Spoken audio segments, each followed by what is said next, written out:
తప్పు చేసిన బాబు క్షమాపణ చెప్పాలి. మాజీ CM YS Jaganmohan Reddy demand. చూడండి ఇంకో వార్త. తప్పు చేసిన బాబు క్షమాపణ చెప్పాలి. మాజీ CM YS Jaganmohan Reddy demand చేశారు. దేవుడిని రాజకీయాల్లో లాగొద్దు. క్లియర్ కట్ గా చెప్తున్నారు. ఇప్పుడు ఈ కూటమి ప్రభుత్వాలు కూడా ఏంటంటే దేవుని రాజకీయాలకు వాడుకుంటున్నారు. లడ్డు విషయంలో కానీ, వ్యవహారం విషయంలో కానీ, ఇంక ఇతర విషయంలో కూటమి ప్రభుత్వం పెద్దలకు చేసినంత గొప్ప మేధావి ఎవరికి తెలియవని ఈయన తెలుపుతున్నారు. పొలిటికల్ డ్రామా చేయొద్దని సుప్రీంకోర్టు అక్షింతలు వేసింది.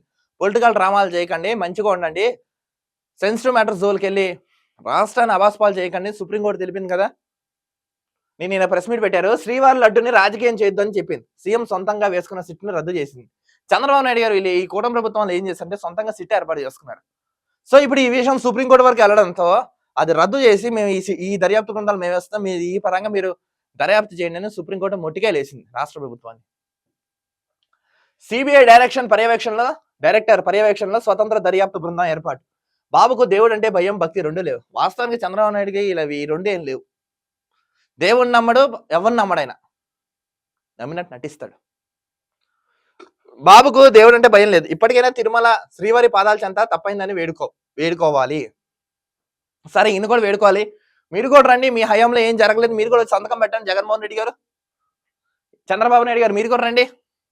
నిజంగా అక్కడ జరగలేదు, నిజంగా జరిగిందని మీరు, జరగలేదు మీరు, ఇద్దరు వచ్చి ప్రమాణాలు చేయండి. అక్కడ ఒక గోల వదిలిపోతుంది కదా. ఇంత జరిగిన మత విశ్వాసాలను దెబ్బతీస్తూ అదే దుష్ప్రచారం.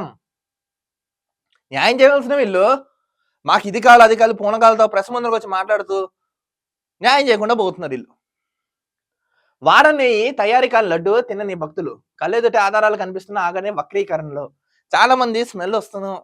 ఇది ఇప్పుడు బాగుంది కానీ ఒక gap of period of days లో చూసుకున్నాం. ఏమని కొంచెం అక్కడ వాసన వస్తున్న ఇబ్బందిగా ఉంది, కొంచెం రకరకాలుగా ఉందని తెలుపుతున్నారు.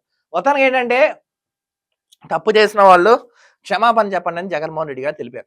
సరే ఎవరైతే తప్పు చేశారో వచ్చి క్షమాపణ చెప్పండి. చంద్రబాబు నాయుడు గారు నిజంగా ఇది కలవలేదు, మేము నిజంగా కలిసింది ఆ ప్రభుత్వం చేస్తుంది, మీరు కలవలేదని మీరు జగన్మోహన్ రెడ్డి గారు, ఇటు చంద్రబాబు నాయుడు గారు ఇద్దరు లుంచుని చెప్పండి, ఇక్కడ తప్పు అయిపోయింది క్షమించండి అని.